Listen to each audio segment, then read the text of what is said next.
Türkiye Ýokary Okuw Jaýyna girmek isleýän talipler hukuk fakülteti üçin näme üçin İstanbul Özyeğin Üniversitetini saýlamaly?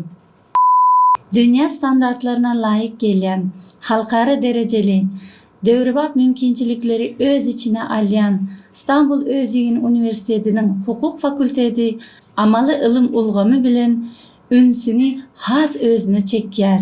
Bu yerde diňe bir tejribe däl.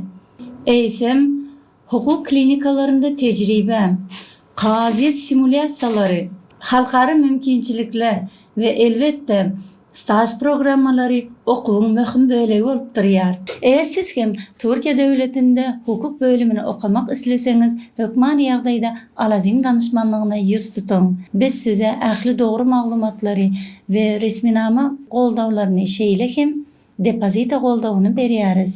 İstanbul Özyeğin Üniversitetinde hukuk fakültetinin depozitasy bari ýogy $1000.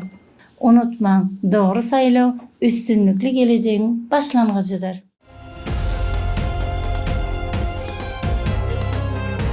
Alazim Consulting.